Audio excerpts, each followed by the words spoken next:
Hi, everybody. You've just joined Don't Muck Up Your Relationship. My name is Tyson Radons, and I'm a therapist at Code 4 Counseling.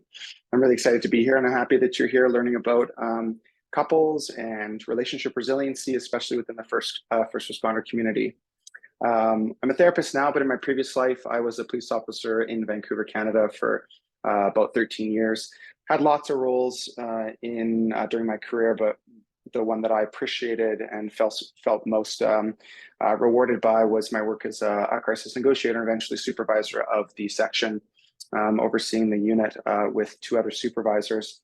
And in that time, what I found was there was a real competition of interest between kind of what the department wanted and what the individuals wanted. And so kind of when I moved and transitioned into my work as a therapist, it was pretty much the same when I started doing couples work, where I've got two people in front of me in this competition of interest.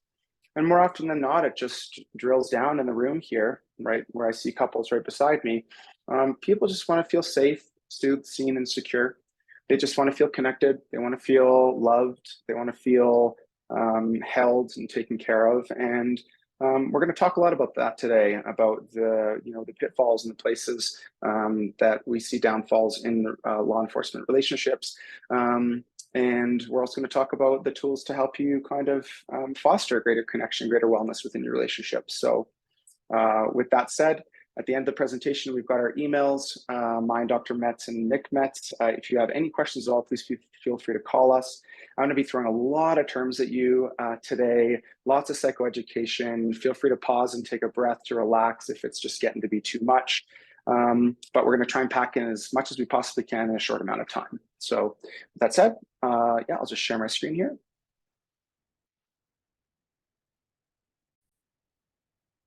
Great. Just going to make my picture a little bit bigger so you can see me here. Okay, so why do we care about great friendships and love relationships? Simply put, it's for our health. I'm going to read you some very interesting statistics from a meta-analysis that looked at hundreds of outcomes in research related to why we care about relationships and why we need them. So perceived loneliness has been associated with 29% increased risk of heart disease and a 32% increased risk of stroke.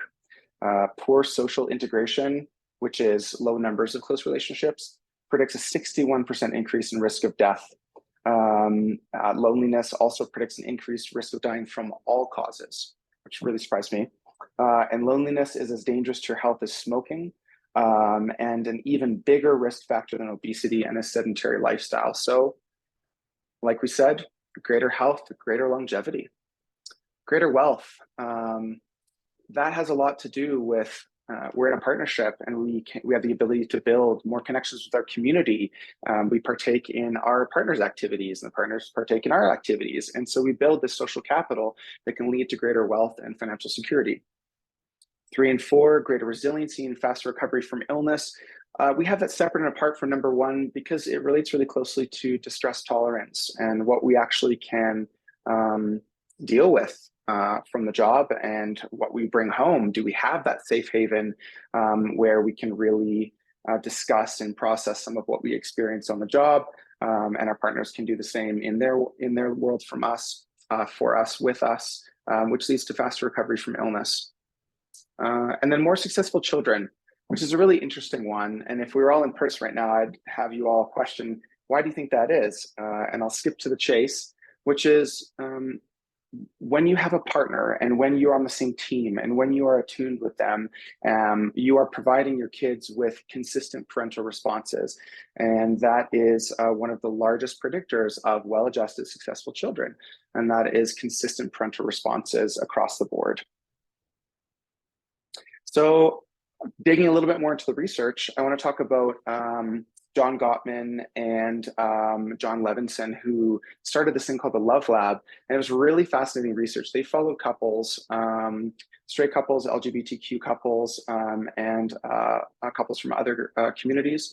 And they followed them for years and years. And what they did was they had the couples come in and they strapped them onto a bunch of different biofeedback machines, and they interviewed them. They were looking for language structure, micro communications, breathing patterns. They were looking for heart rate, all these different things. And so they had the couple sit down, and together, one of the couples would talk about how they met and their love story. And then what they did is they did the same thing. They monitored them during talking about a conflict.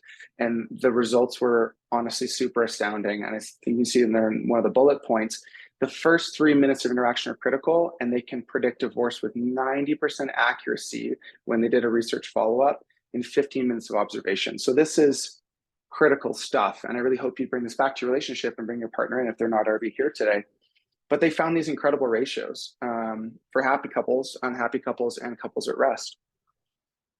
So what they found was for happy couples during conflict, there would be this balance of positive to negative interactions 5-1. So what that looks like is, like repairing damages in the middle of the conflict, touches, kind of kind words, maybe like apologies during the conflict, but they would look for these kind of 5 positives to 1 negative, and these were the happy couples that remained together.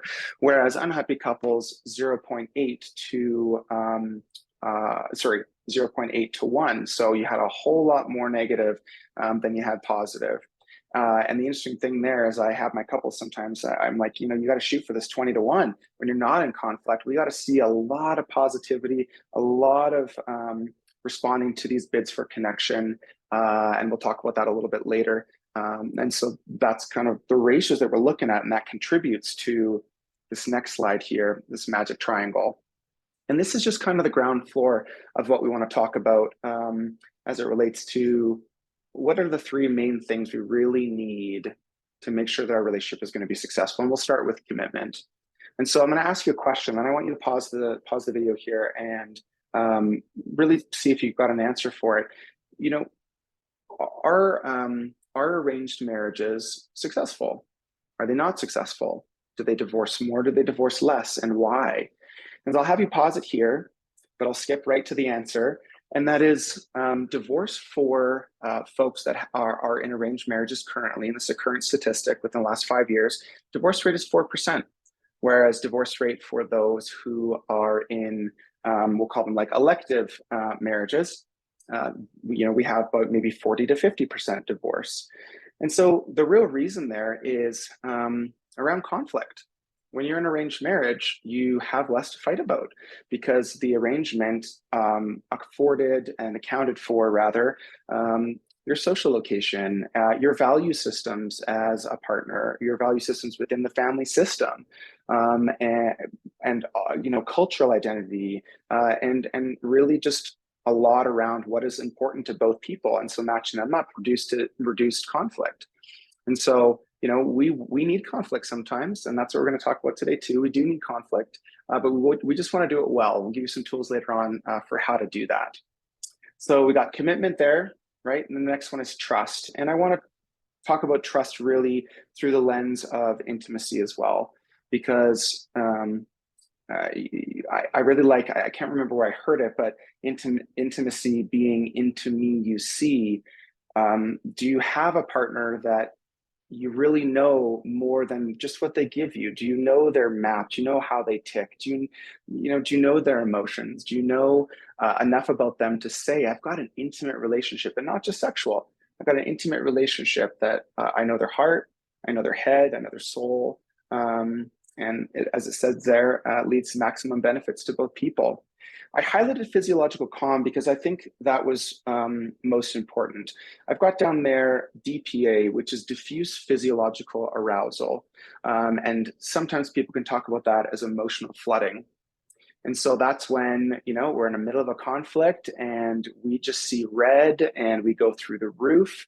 DPA ticks, starts at 95 beats per minute of your heart and above. And we kind of move from this great problem solving, great introspective, thoughtful individual about our partner right to this kind of flight, freeze situation. And we just really become really garbage problem solvers, bad partners, selfish individuals, protective.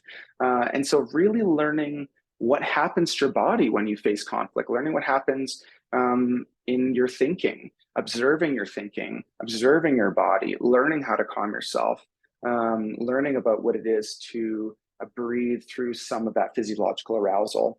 So I think that's one of the most important things, even as a first responder, to learn what stress does to us, learn what conflicts does to us, and how to not allow this emotional flooding to influence our relationship.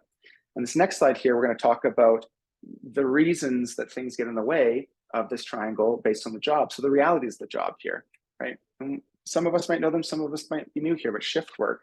So it's a nightmare to the body sometimes. Shift work can pose a lot of guilt, especially if you're a parent and you're a parent to smaller kids and you want to be there and you got to miss birthdays. And so, there's a lot of guilt there, and that can really influence the three things we talked about on the previous slide. The long hours along with the shift work, we have kind of this lower ability to allow conflict and stress to enter our lives when we go home because we've been dealing with something for 10, 11, 12 hours. Crisis-driven unpredictability. What we're really saying there is that you're in this constant state of hypervigilance. You're always looking for a threat. So when you go home, am I doing the work to slow myself down and not see the things in my environment as a threat? And we'll discuss later a little bit on some tools on how to do that. But that really, that necessity that we have being at work for 10, 11, 12 hours, and then we go home, how are we turning that off? Are we turning that off? Do we still see, dishes in the sink as a crisis and something we just really need to act on? These next few are quite related. Public scrutiny, media negativity, dangerous injury politics. A lot of what this calls into question sometimes for us are these existential questions. The media isn't very kind to us in the community. The media isn't very nice about kind of portraying the wonderful, important, and heroic work that you all do. This scrutiny really calls into question, am I a good person? Am I doing the right thing? Should I be doing this job? Am I actually hurting people? And that can do a lot for us. It can make us feel lonely. It can make us feel like we're not understood. And how are we bringing that into the relationship and talking about it and externalizing that beyond just this internal process? Lost holidays and events kind of goes to that shift work and long hours, off duty and on call, same thing. Organizational stress, we all know that one. I'm sure that a lot of you guys are shaking your head right now in agreement to that one. Changes in social circles. We have two families now, right? We've got one family at work that understands this side of things really well, and a different family at home that is that our loved ones and our kids. And I'm wondering if you can be curious if they are different. Can you really keep this world and you in this world away from you in this world? And then stupid questions, right? We go from saving lives and talking people off of bridges to a little fight, a little question about what do you want for dinner, and we just don't have the capacity. So when all those things get in our way, we're going to go back to the Gottmans for a second, who talk about this 4 horsemen of the apocalypse, which is, 5 words actually that you're not probably going to forget after this, because I'm going to really drill it home. Criticism, contempt, defensiveness, and stonewalling. And so just focus on the left-hand side for a second, and we'll tackle the other side later on. But the reasons that we criticize and hold contempt and are defensive and we stonewall our partner is often rooted in a system of belief that we have around our partner that develops over time and that is reinforced by things that we see in our partner. And that often relates closely to this little saying that we have called bad, mad, inad. So my partner is bad. They're bad, selfish, untrustworthy, inconsiderate, or hostile. They're mad, so they're crazy, mental, emotional, the emotional characteristics, maybe personality problems, addictions, anxiety, depression. And then we've got inadequate. So like deficits in important life skills. So like having poor communication, poor parenting skills, poor money management. And so we really want to spend the time thinking, how have we developed a system of belief around our partner? What do we think about our partner? And if we really notice that we criticize and contempt and we hold contempt and are defensive and stonewall our partners, is it because of the system of belief that has been really shallow and narrow in terms of how we have thought about our partner and motivations for the behavior? So we'll talk about how to maybe unplug that later on in the problem solving section. But I'm going to start with stonewalling. Most typical for law enforcement, it's a lot of stonewalling, and it often relates to you can't understand. You don't understand me, you can't understand me, you won't understand me. What's the point? Well, I've tried so many times. So the wall goes up, right? And then we've got defensiveness. Defensiveness being two different things. We've got playing the victim, and then we've got this thing called righteous pontification, which is problem stacking. So you go to your partner and you say, you never clean the dishes, or you never drop the kids off on time. And it's like, well, you never do this, and you never do that, and you never do that. And it's just problem stacking. We get nowhere. The last two there, criticism and contempt. We're going to start with criticism first. Criticism being a way of complaining that suggests an attack on personality or character. So something like stop being lazy, do the dishes, something like that. And even said that way, that could be criticism. And contempt, I kind of think about as criticism with a kicker. There's an intentional desire to hurt somebody. There's an intentional desire to really cut deep. So you're so stupid, you can't even make time to clean the dishes. I'm not surprised because you've been so lazy for that, for years. And it's really trying to hurt the person on a different level outside of the behavior. So, yeah.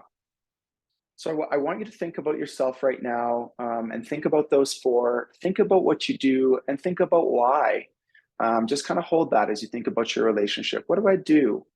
And if we land on contempt, I just caution that the research does show that when there's contempt in a relationship, it is the single largest predictor of divorce. Contempt with emotional disengagement and this lack of responsiveness, those three things together predicted a certain divorce in those couples within 16 years at a 16-year follow-up. So just kind of thinking a little about which one you do and does it work for you? Has it been working? I'm going to argue probably not. So let's do a little exercise about how we kind of combat this. I'll maybe just move a picture there so you can see. So I want you to take a minute and write down what's actually happening in this picture. Take a look at it. What's he doing? What's she doing? What are they engaging in right now? I want you to write it down, spend a minute, maybe press pause, and I want you to write it down for me.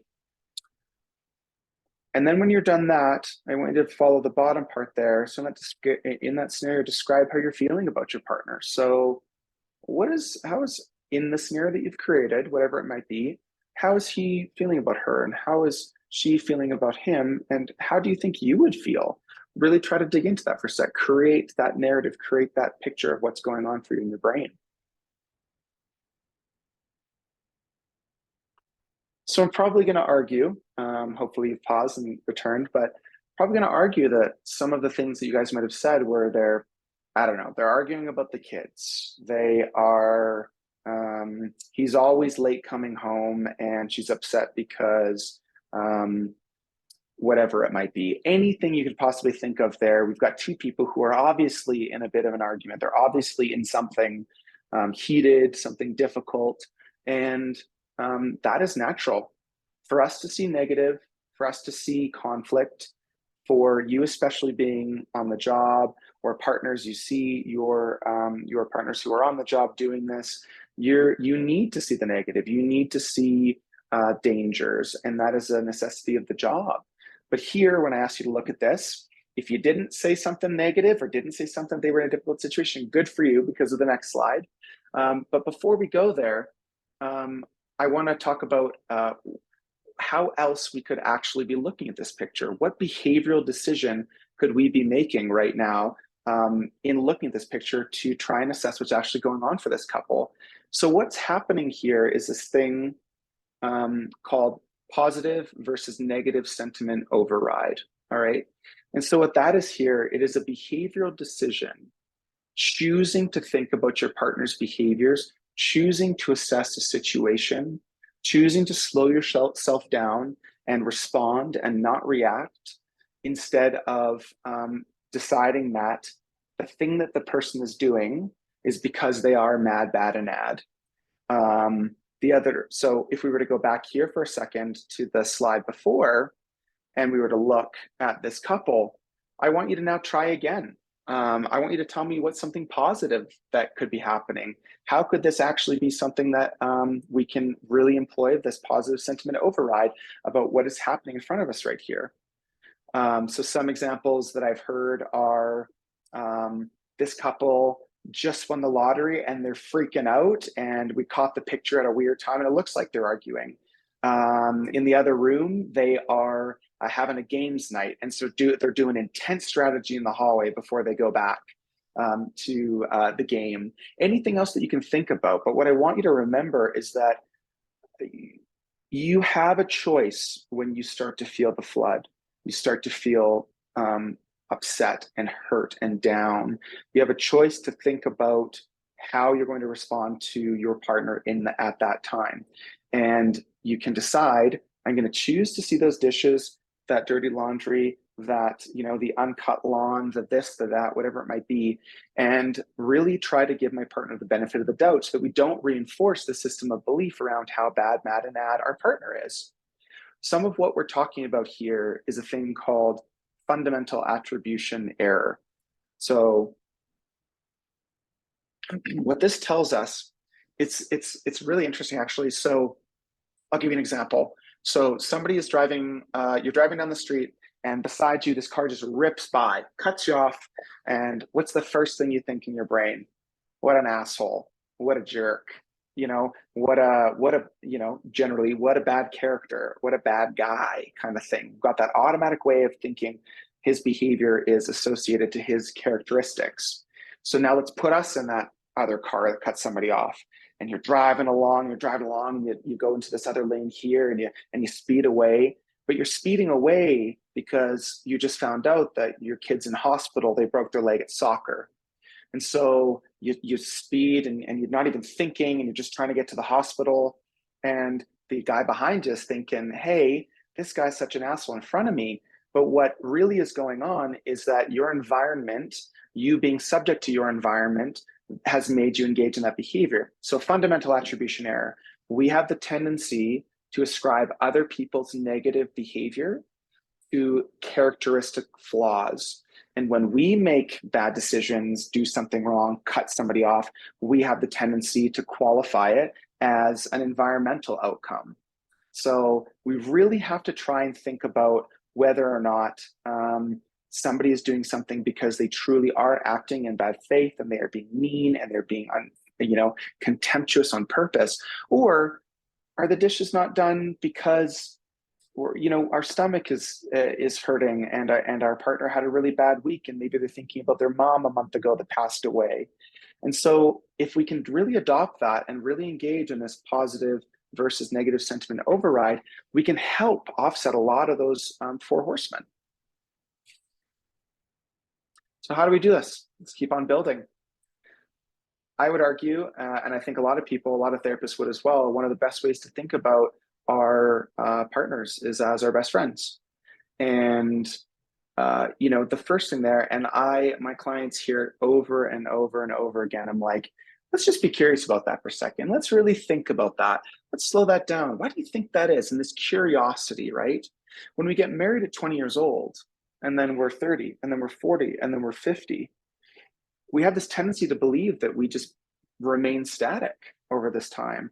If somebody likes to be touched in this way when they were 25, do they still like it at 35? Do they like it at 45? Have I been asking my partner those questions? I really like this goal here down here. 50% of your output should be questions versus a statement. And that's really interesting for this reason, because questions pull you out of emotions and statements pull you into emotions. If you went to your partner and you said, are you sad?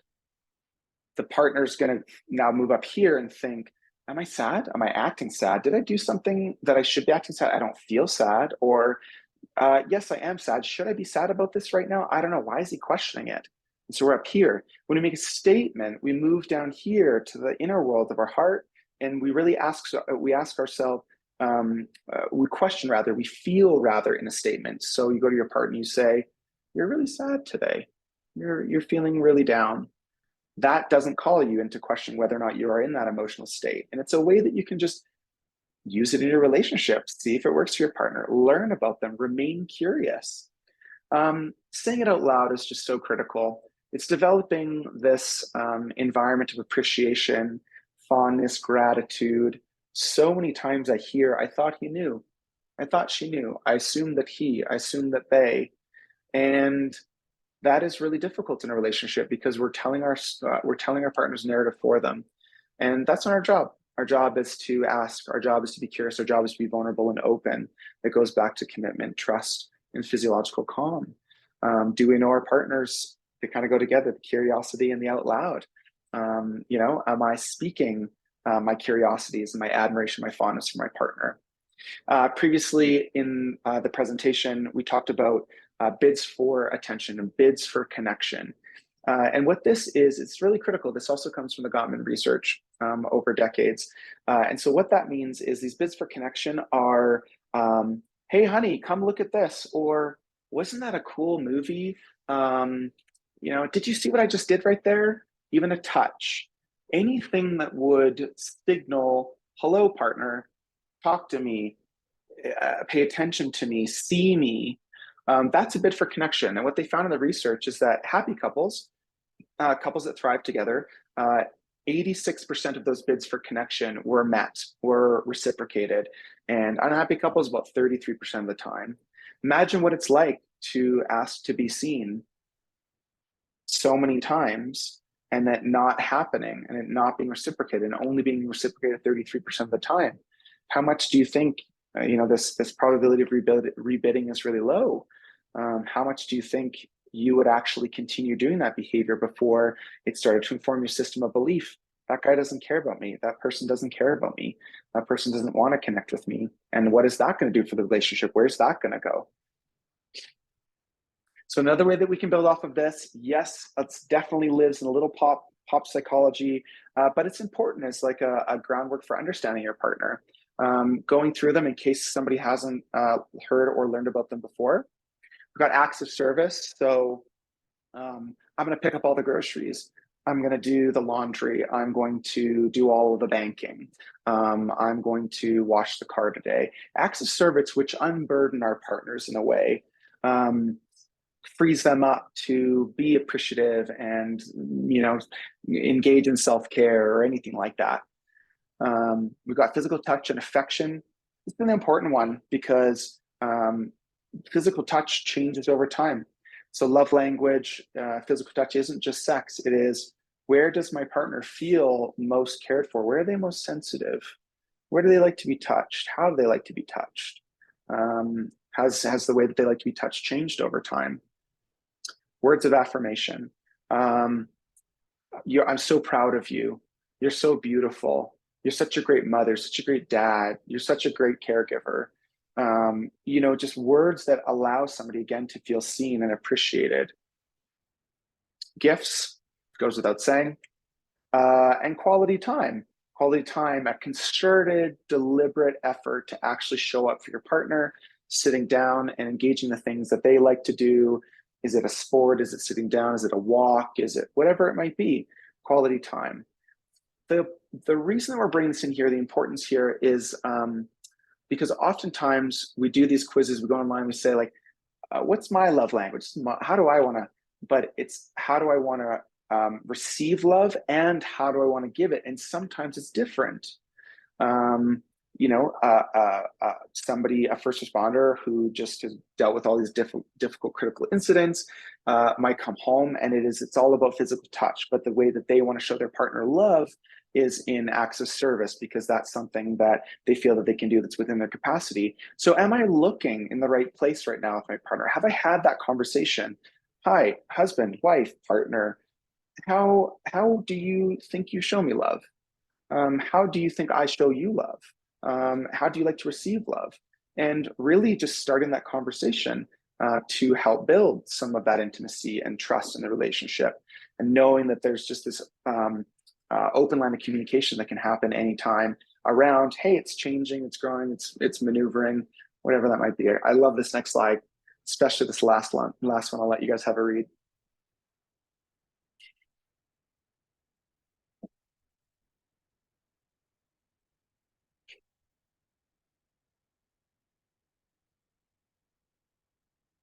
Yeah, let me hold you like a taco. I love that one.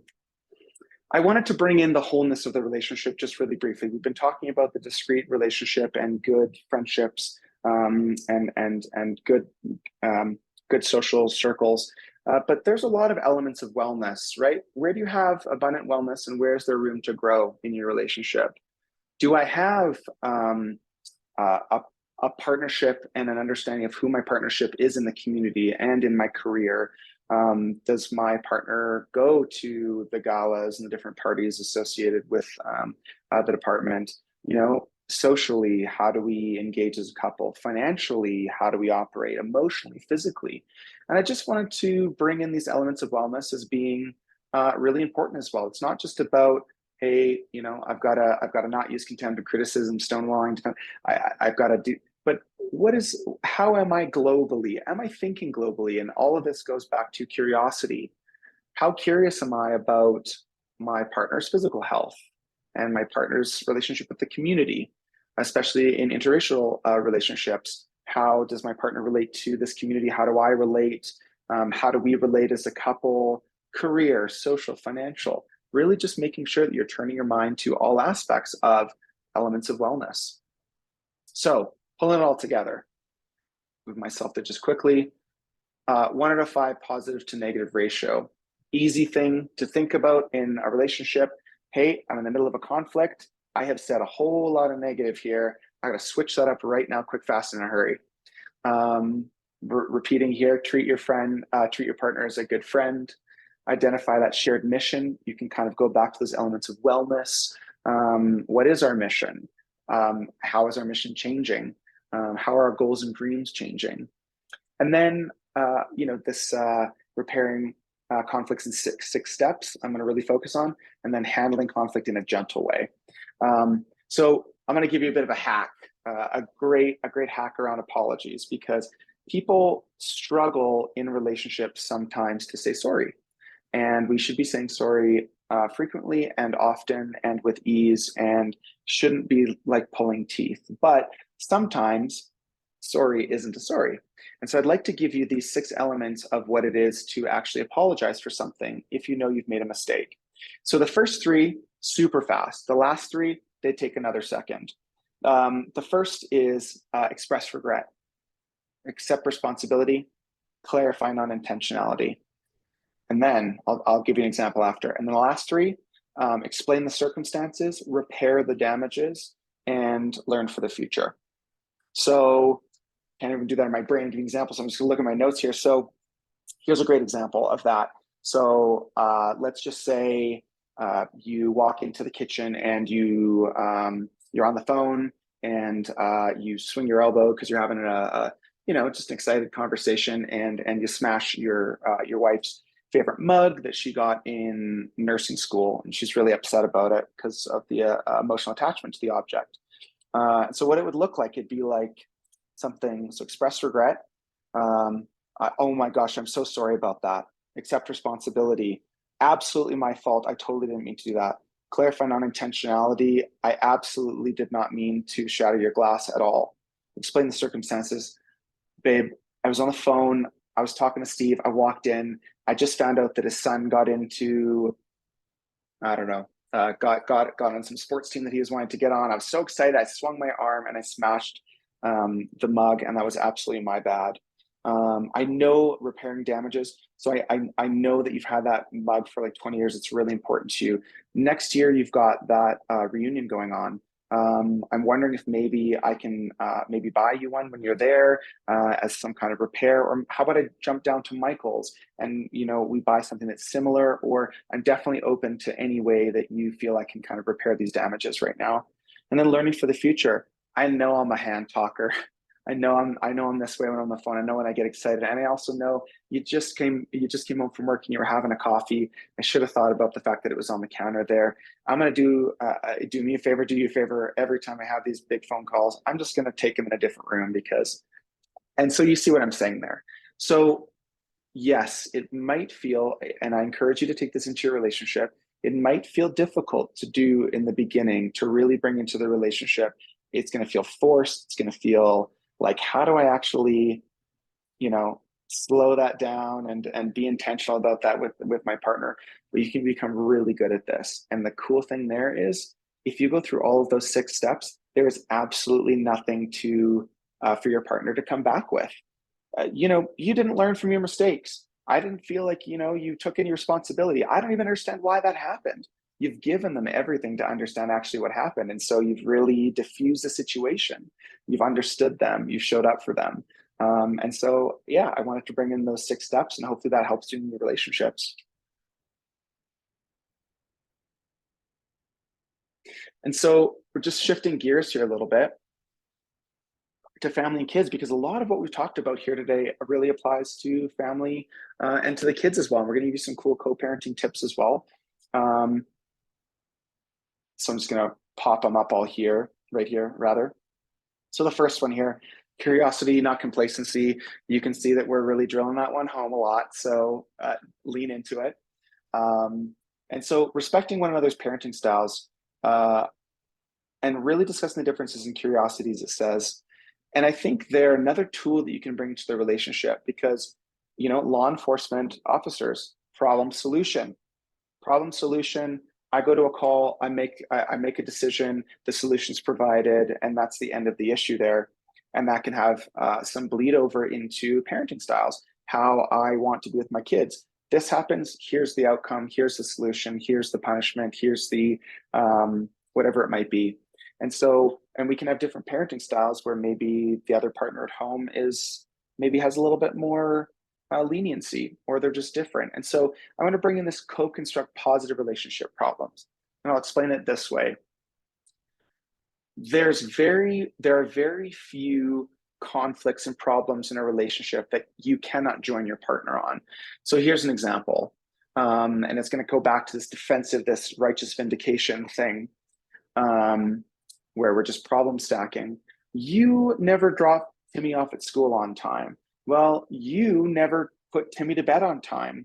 So we've got these two positions. We've got these two people in two positions right now, and they're both like, "You're bad at time management." Well, you're bad at time management. Okay. Well, we suck at time management. That's the shift. That's the positive relationship problem. It can be around a lot of things, even just sticking with the time thing. You never want to go out on date night with me. I never have time to do date night because I'm always so busy and I'm on shift work.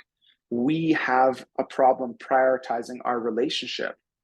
And so really trying to construct these positive relationship problems with your partner is a way to align.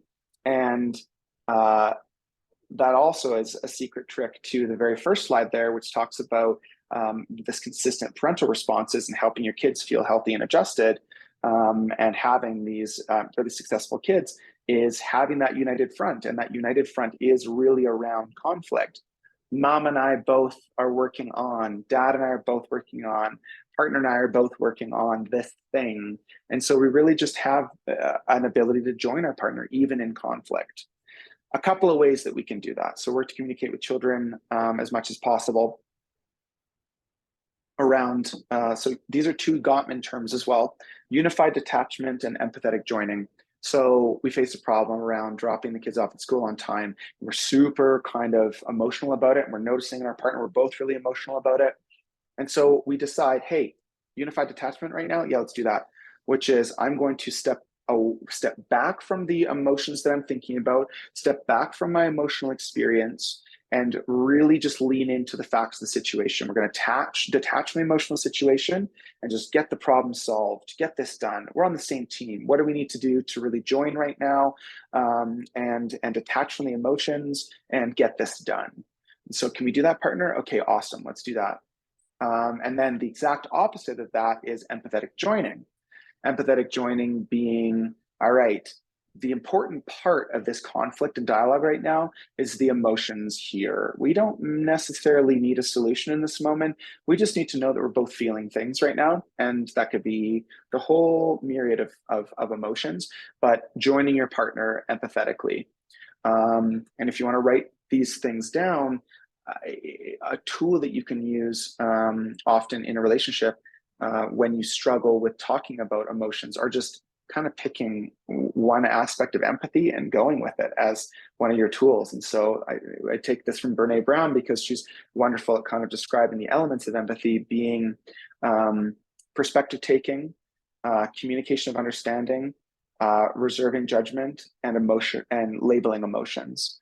So if you ever find yourself in this like an emotionally charged situation and you're like, I should join empathetically, okay, I'm going to choose perspective taking. Okay, you know what, if I was in your shoes, I would really feel the same thing. I would feel really let down that I put in all that work at work and my boss didn't appreciate it at all. That would make me feel, and we go down that route. So just another good hot tip. Family survival tactics. So I'm going to kind of go down each of these right here. Lots of information again. Communication skills. This follows on what we just talked about though. Empathy in the positive. So this is really, it's an interesting thing that folks feel like empathy can only be in a negative situation. They only feel like empathy can be something that is experienced when there's sadness. And I don't want to do that, I don't want to feel, but you can express empathy in the positive. Perspective taking when your daughter just won a medal and, you know, labeling some emotions right there, practicing in the positive where there's very little jeopardy, empathy. And so I bet you're feeling so excited right now. I bet you're feeling this. I bet you're feeling that. And really just practicing it. Withholding judgment as well in the positive. You can do it all in the positive. Time management. I highlight this here because I think it's really important. Our brains love patterns. Our brains hold expectations for the future.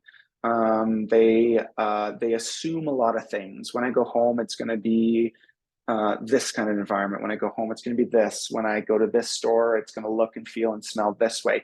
We see these patterns. We like these patterns in our brain. And so with my couples, sometimes I really want them to engage in and construct reunion rituals. Reunion rituals relate to how I'm going to know that when I come home, when I meet my partner again, they are always going to and are going to be consistent with the way in which they receive me. So when I walk through the door, and yes, it's antiquated and gendered, and I don't like it particularly, but when, you know, in the 50s, you walk in the door, dinner's almost ready, honey, the martini's here, and whatever it might be. And while we're going to fight for some equity there, and we want to see, you know, that shift for sure, it still applies that ritual is important to know what I can expect when I come home. And so regardless of the day, when you come home, really trying to build in time for your partner, time for traditions with the family. Every Thursday we do this, every Friday we do this. And it can really help a family understand what they can expect. Dad, mom, they have a really difficult job out there. And so, you know, the kids can know that when they come home, they can have a role in their parents' emotional experience because they know that when they come home, every time they come home, it's hug to dad, hug to mom. And so, you know, really helping that first responder come back into an environment that makes them feel safe. So a lot of that sometimes is reunion rituals within the family system, the romantic relationship, and family traditions as well. Stress management. So it's going to go back to this emotional flooding. And if you're going to take anything away from our talk today, it's going to be around curiosity, the 4 horsemen of the apocalypse, and learn to tune into your body. Our bodies hold stress. Our bodies hold trauma. Our bodies will eventually tell us that we are not dealing with this stress. The amount of people that come into our offices and say, I don't know what happened. I just got off a shift and I just started bawling in my car. No clue why that happened. Oh, I went to briefing and yeah, I had a panic attack in front of my officers, but nothing's happened this week. It will come back. One of my supervisors likes to say, the bill will always come at the end. And so we really want to attend to what we're buying. What are we taking on? What stress and how are we managing it? How are we tuning into our body to understand how stress is affecting us in the relationship? Staying curious. Physical fitness. So here's another good little term for you, BDNF, brain-derived neurotrophic factor. So it's no surprise that when you go to the doctor and you're feeling depressed or feeling down or you have symptoms of depression, that they say go work out, because hard, intense cardiovascular strain is the only thing that produces neurogenesis in the brain. So we're actually growing your brain when you go to the gym and when you do hard cardio and hard cardio exertion. You're actually helping your brain wire differently, fire differently, process differently. And so physical fitness is critical to supporting BDNF in the body.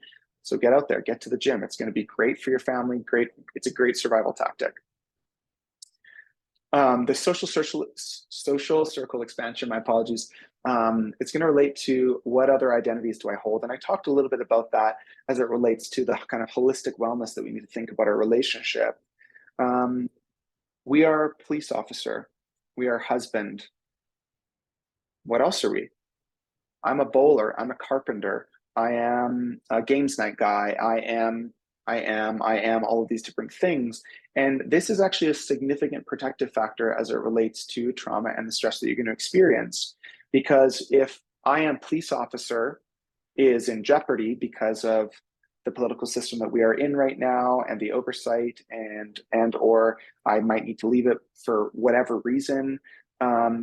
If we have just two identities that we have done the programming in our brain, in our mind, in our relationship to say, these are the two things I have. I've got family, I've got police officer.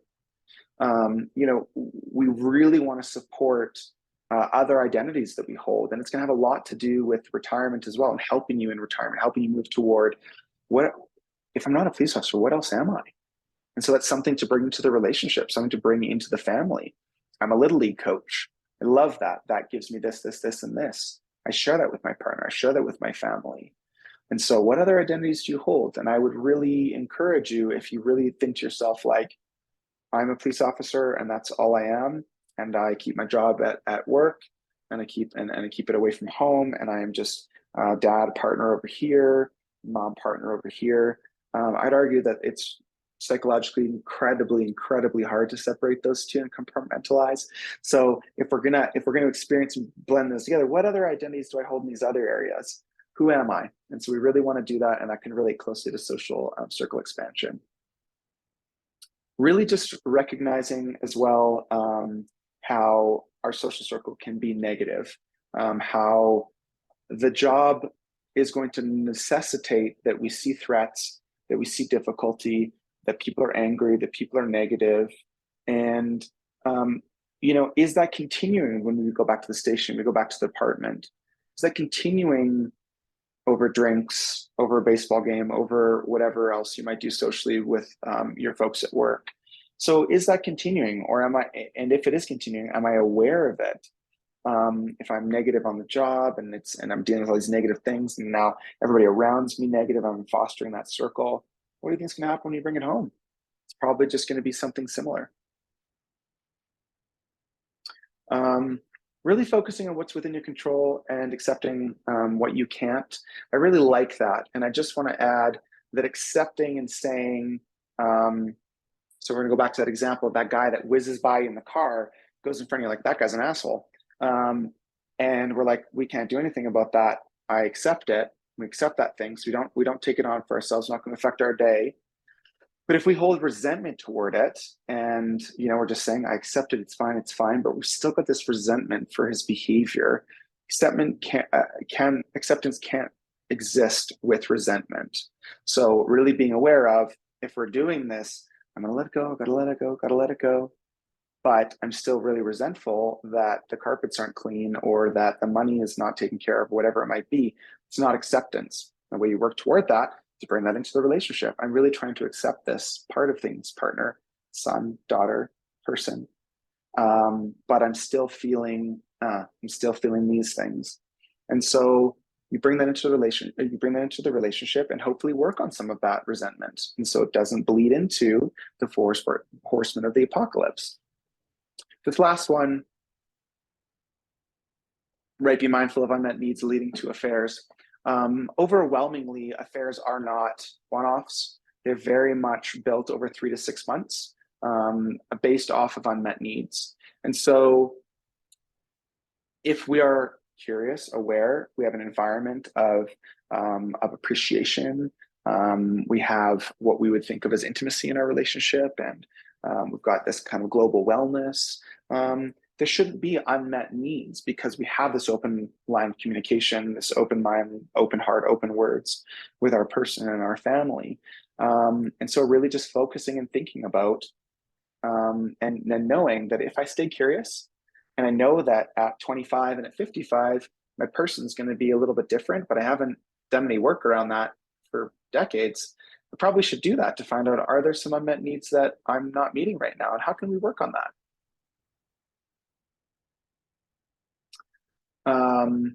Yeah, I'll let you read through those. Yeah, work for a living, live for family. Absolutely. I think I just want to focus on the two, and maybe the top one actually. No one to seek counseling or outside help. Whenever I ask that in person classes, I always get kind of very different answers from folks. This is one of the only professions where it's quite honorable in a way to be broken. It's honorable to feel like we've gone through all these things. I've been to this many calls and dealt with that much garbage and dealt with this much. And really just, it's a badge of honor that I take so much on. And so if you can do some of the work that we're talking about, but really understand, where am I being affected? How is this showing up in my relationship? The stressors and the trauma that I've experienced. And how was I 10 years ago? How was I 5 years ago? How am I today? How are things changing? Really trying to take stock and be aware of how you are changing, how your relationship's growing, your family's growing, and really talk to your partner and talk to your family about, when should we go in? You know, do you need to experience 30 years worth of difficult traumatic experiences? And at that point, it's like, maybe I should go talk to somebody. Or is it nothing's wrong and I just want to be baseline above? And my relationship is 10 out of 10 awesome, and I want to make it 12 out of 10 awesome. And so maybe that's your threshold. But really knowing and verbalizing to your partner when it is going to be important to seek counseling or seek outside help, that's important, so they can help you because you're not alone. And so really having that documented or understand when that needs to happen is very important in relationships. Okay. I think, and with that, thank you all very much. Spoke a mile a minute. The emails are on the side right there.